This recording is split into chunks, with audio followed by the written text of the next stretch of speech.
Hey gang, AV here. Welcome to my review of the G.I. Joe Retro Collection Snake Eyes and Storm Shadow 2-pack. This is the initial box that you get, but before I actually look at that, it does come in a shipping container, or a shipping carton, which looks like this. Nothing on the back, no other writing on any other side of it, just on the front there. To keep the packaging nice and fresh when you first get it. I did get these directly from Hasbro Pulse. Anyhow, this is the front of the box. As you can see, some nice artwork there depicting Snake Eyes and Storm Shadow. That is the version 1 Storm Shadow, and yet that's the version 2 Snake Eyes, which is not the version that you get in this box. You're getting the version 1. You'll notice that there's like a little box down here. Inside that box are additional accessories, which I'll show off in a second. Looking at the top, it looks like a generic picture of a handle or something. Nothing on the sides. On the back, you get a redo of the same image from the front, as well as all your legal stuff. Nothing else really to say about the box. There's a barcode on the bottom. Anyhow, inside the box you get your Snake Eyes figure and your Storm Shadow figure, who I have not removed from the card yet. I'll be doing that for you live on camera in a second. I wanted to show off the cards themselves first. Basically, in a nutshell, they are just as thin as the other Retro Collection figures cards were. The bubbles are enormous, especially on Snake Eyes. I mean, that's insanely huge. As I mentioned before, that's the version 2 Snake Eyes with the knight visor and the large ass sword. That is not the one that you get in the box. You get the version 1 Snake Eyes, the commando version, with the goggle head and the pistol, or I'm sorry, the machine gun and satchel charges. On the back of the box, they show you the other O-ring style retro figures that you will be getting. 2 more versions of the Cobra Trooper and Cobra Officer. I believe these are going to be Sunbow repaints of Duke and Cobra Commander, which is kind of cool. I'm glad they're not just redoing the same old things over and over. A new paint deco that we haven't seen before is nice.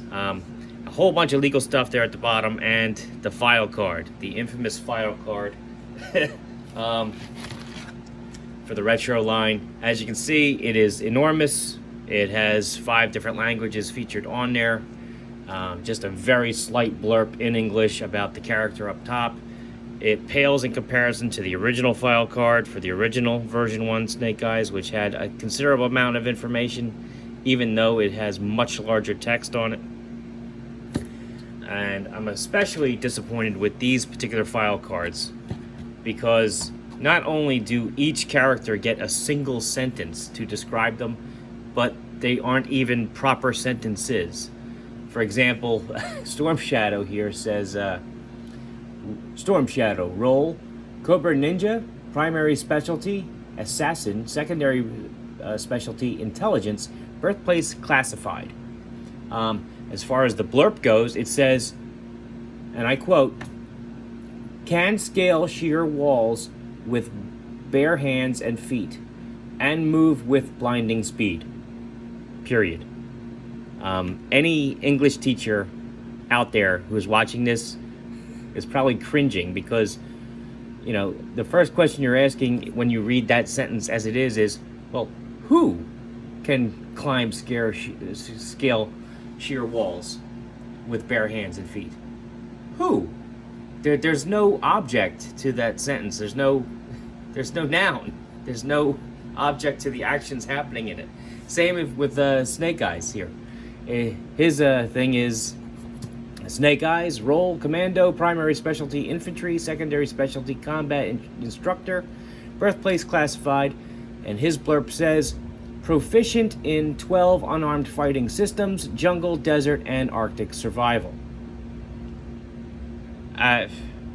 That's a decent amount of information, but again, there's no object to that sentence. It doesn't say Snake Eyes is proficient, or he is proficient, or this character is or anything. It bugs me. It just proves that they really don't put any effort in these file cards at all. It's almost like a slap in the face, and it just pisses me off. All right, rant over. So anyway.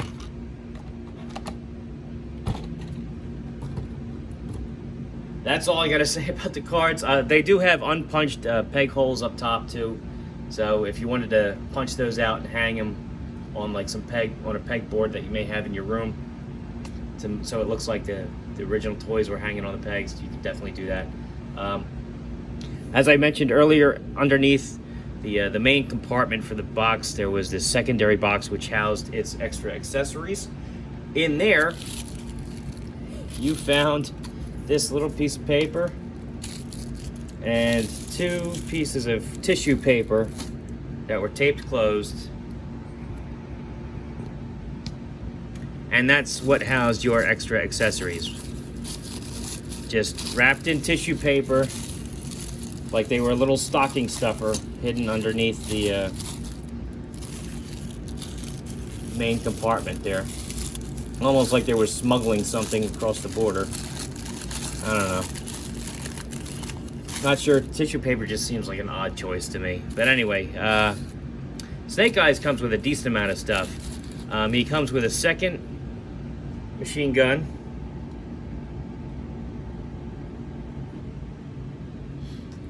Comes with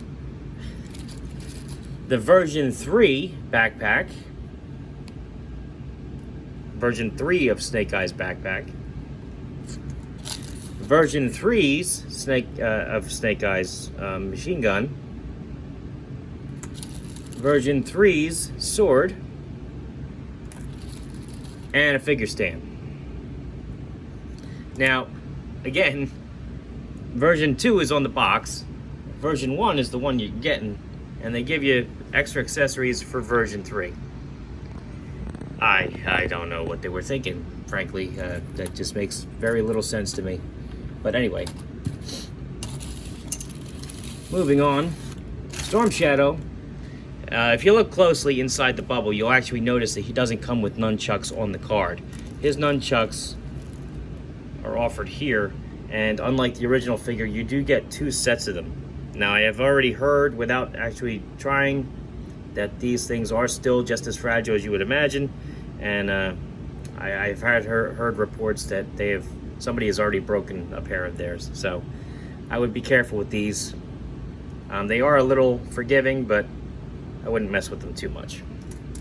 He also comes with a figure base as well, which says, 2022 by Hasbro, Pawtucket, Rhode Island. Alright, so that's it for the extra accessories. We'll have a closer look at those after I get the figures off the card. Just to get this out of the way, this is the standard piece of paper that you always get for your Hasbro stuff. Warning in 27 different languages. You know, copyright 27 different languages. Don't eat anything in this packaging in 27 different languages. Que sera, sera. Alright, so let's get the figures out.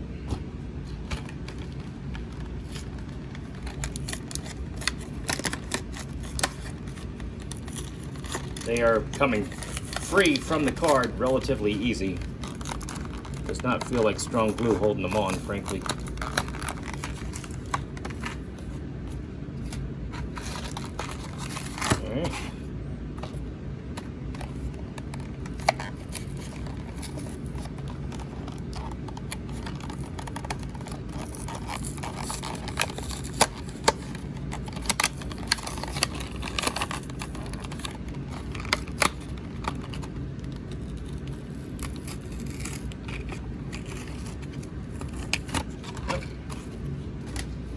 Alright. That off to the side. This stuff out there. Come on out of there. I will be doing a side-by-side comparison of their original counterparts as well, so stay tuned to the end of the video for that, as well as the typical size comparisons and everything else that I do on the channel. But we are going to have a closer look at these guys as they are. Jeez, come on out of there. First, pistol's really in there. All right.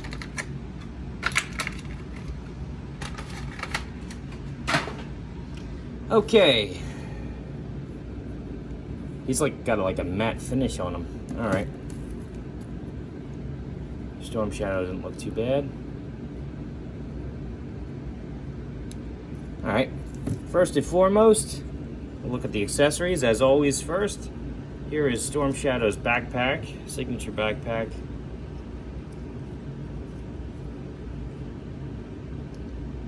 Looks just like the original one that I can remember off the top of my head here. Does it still open? It looks like it does. Yep, still opens up.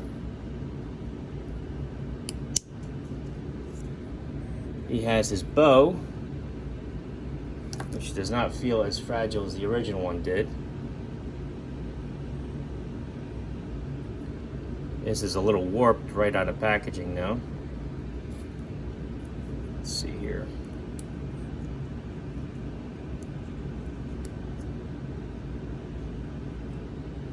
Does fit on the backpack just like you would want it to, which is nice. He has two swords, a long and a short. All black. Would have been nice if they just painted the blades on these.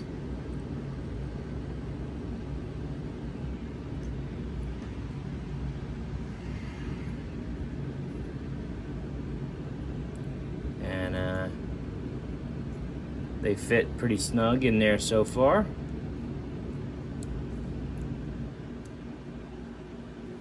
Yeah, all right. Cool. So you can still store everything in the backpack, looks like.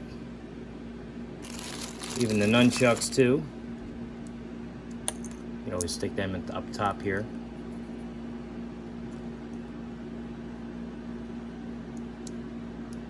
There you go.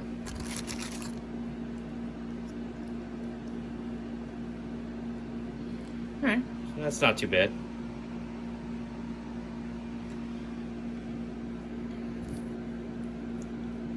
Pegs into his back, just like you would expect it to. Pretty snug, not falling off. The bow does have a tendency to pop off on its own, so I wouldn't trust that connection. I don't think it would work better if I put it the other way. I was always too afraid to actually hang the bow on my original. Pretty sure it goes this way.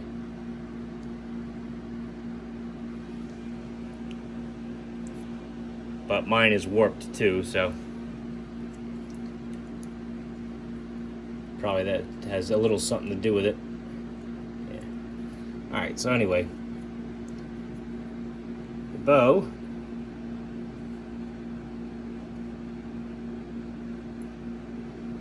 sort of fits in his hand. His hands seem a little closed, honestly. His nunchucks,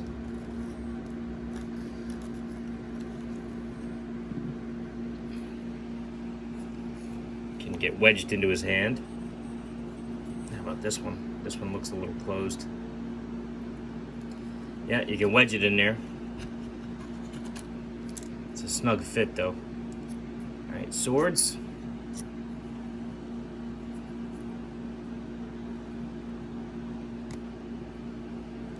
Alright, fit in his hand. Okay.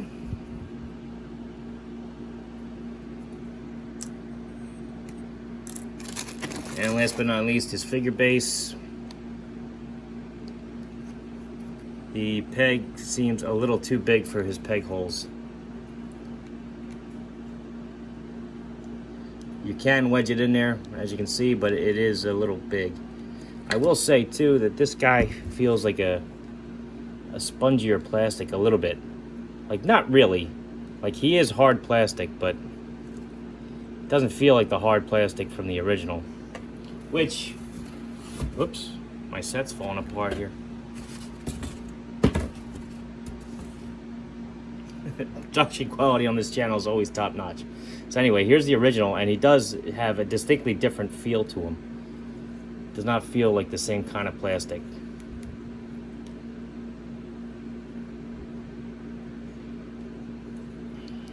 As far as side-by-side comparison goes,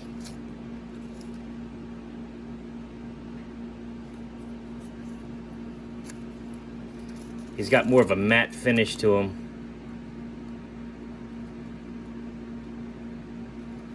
The original was more glossy, as you can see. He's also got a copyright thing there on his back of his leg.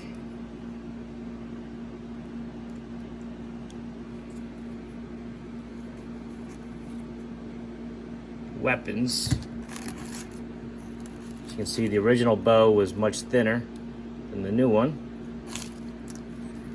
Nunchucks actually look about the same. They're just like a lighter gray, whereas the original ones look a lot more black. Oh. Get you standing back on your base there properly. Alright, so the backpack itself,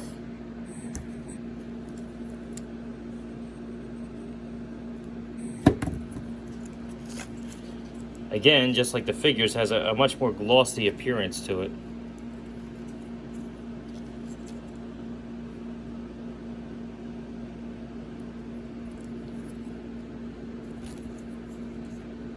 Appears to have similar connections, although the ones on the new one appear to be fatter, that hold it closed when you fold it in half. The overall dimensions on it appear to be the same though. Swords, yeah, just like all the other stuff, the swords have a more glossy appearance to them than the reissue. More of a matte finish. All right.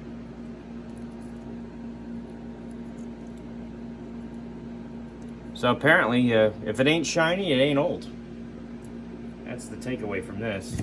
I am a little disappointed that I actually have to kind of, I mean, he can kind of use the figure base, but you can tell it's just not the right fit for his heel here, and I don't want to force it.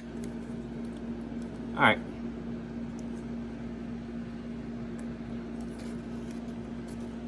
So, articulation is exactly what you would expect for this. This is no ring figure.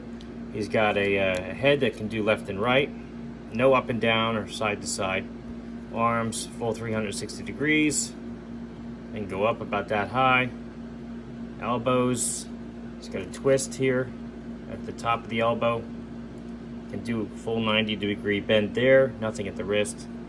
He's got an O-ring that holds them together, so he can do that kind of stuff. Twist and whatnot.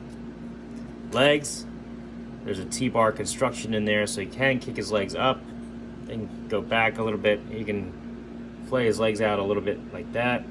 You don't want to do it too much though, because you may risk breaking it. Knees do bend 90 degrees that way, and that's it. So yeah, exactly the same articulation as the original did.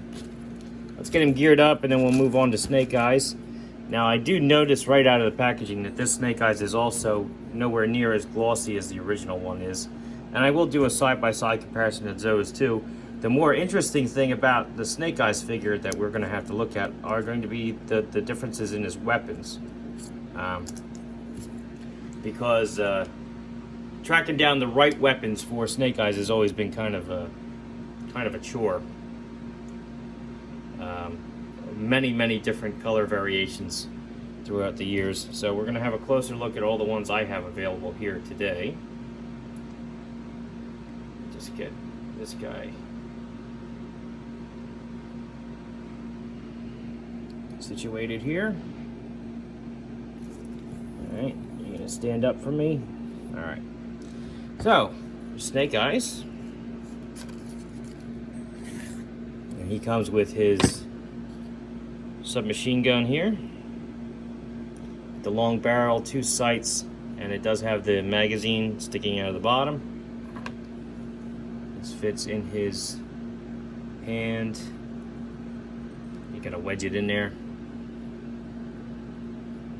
And then he has his satchel charges, which is a rigid plastic even on the strap, so I would not recommend bending or stretching this.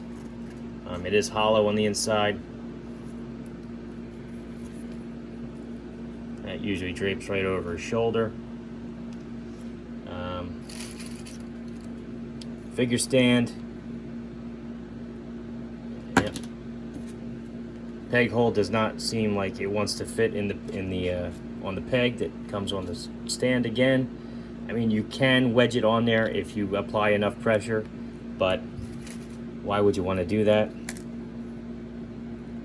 All right, he comes with a second machine gun, so you can go double-barreled, 2-fisted. Here is his version 3 machine gun, which does fit in his hand. Version 3 sword, which does fit in his hand. And I'll do side-by-side comparisons of the original for those as well. Here is the version 3 backpack, which has all the original detail on there that you would remember. 3 notches to hold the sword, and it does hold the sword quite nice, and it does fit in his back nice and snugly. All right, let's do the side-by-side comparison now. Here is the original version 1 Snake Eyes. You may remember from side-by-side comparisons I do in my other videos. You can tell he is much glossier than the reissue. Reissue is more of a flat black, whereas this guy is a glossy black. And the same thing goes for the Snake Eyes as it did for the Storm Shadow. The retro, it just does not feel like the right kind, like the same kind of plastic. It's not the softer, more forgiving plastic that you're used to from other G.I. Joes in modern years, or even the 6-inch ones. But it's still not the original type of plastic either.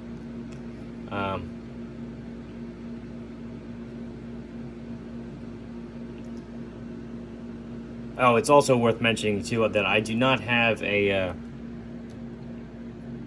swivel arm version 1. I only have the straight arms. Anyhow, let's do the side-by-side comparison of the weapons too. And in order to do that, I actually have to bring in my other Snake Eyes. So here he is. And this guy's got the original accessories that came with the original Snake Eyes version 1. This guy's holding the accessory packs stuff in his right hand, and I believe the all black from the reissue of the version 1 Snake Eyes that came out in the 1990s. Let's do the side-by-side comparison with the retro stuff now. So as you can see, actually, you know what? Having this in the background is kind of making it a little difficult. Let's see here. There we go. So you can see color difference is obvious. The original stuff is more of like a dark gray, whereas this stuff is more of like a matte black.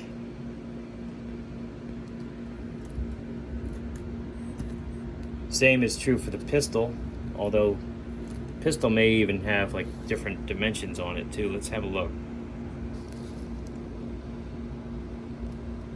Original pistol barrel is much thinner, as you can see.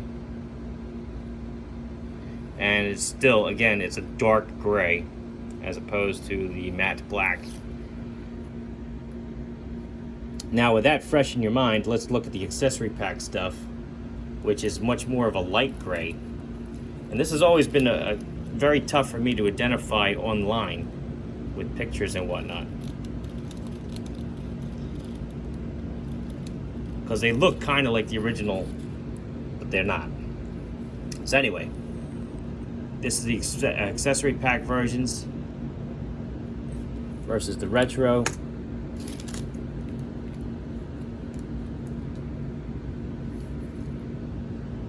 This is the original versus the retro.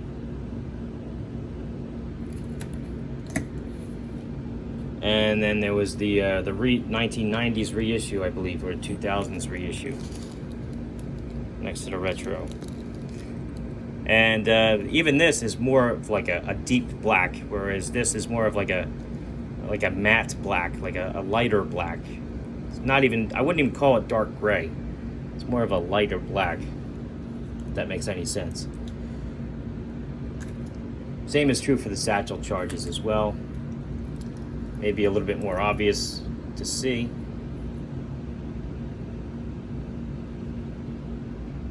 In hand, in person, it's clear as day. Hopefully it's coming across on camera. Here it is with the reissue stuff.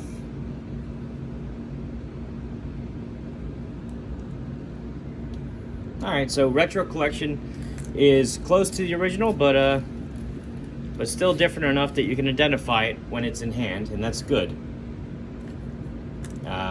As far as the version 3 stuff, I don't have the original backpack, but I do have version 3's sword and gun handy, so have a look at those. It's more of like the original is like a duller gray silver, whereas this is more of like a brighter gray silver. As far as the pistol, same thing. The original is more of like a duller, more of metallic looking gray silver, whereas the new one's more of like a bright gray silver. Okay.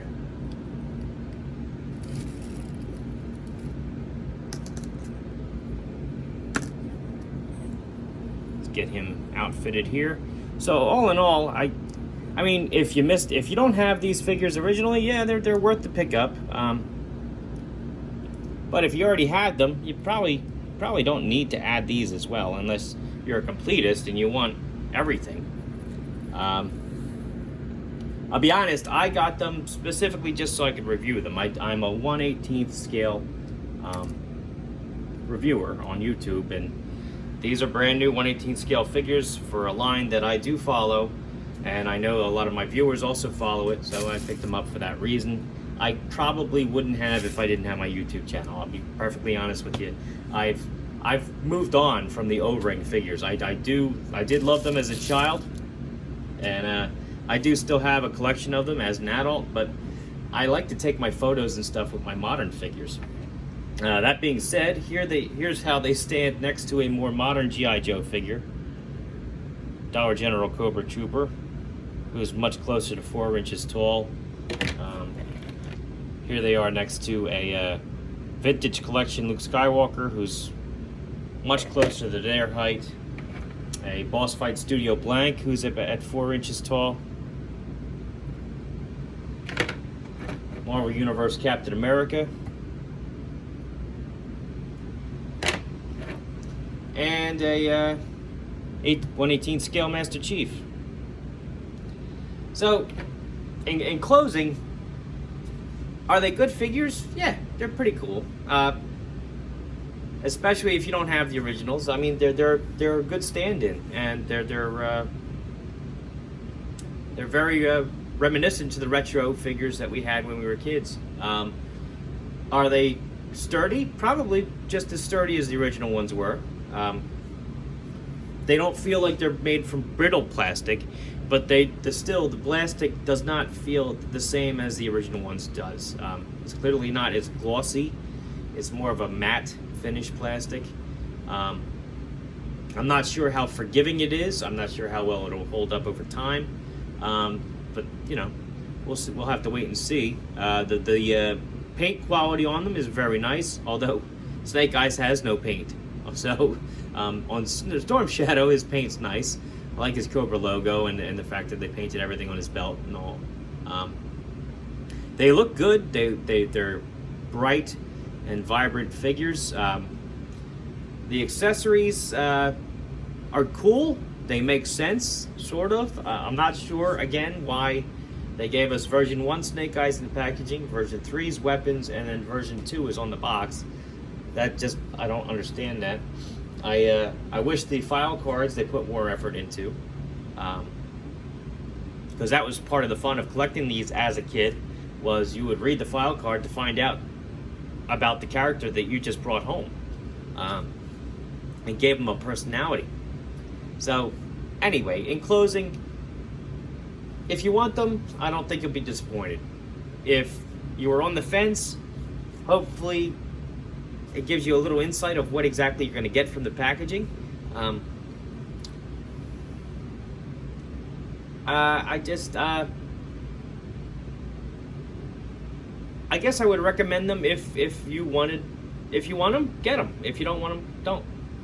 So I'm really not sure. I'm on the fence. Like I told you personally, I don't think I would get them if I didn't have a YouTube channel. I probably would have passed on this set. I got it just to review it. I actually already have the original ones on display. I don't really need these to put out on a shelf or anything. But if you do, I think they're a good substitute. And if you have kids and you'd like to introduce them to O-Ring figures, this is obviously a clear choice for you. Two of the main characters, and get them for the kids to play with. But as a collector, you probably don't need them unless you're a completist. That being said, this has been AV. If you like this video, check out my channel where you'll see me review a whole bunch of other 1/18 scale figures, vehicles, and accessories from all different toy lines. If you like what you see there, then please subscribe. And as always, thanks for watching.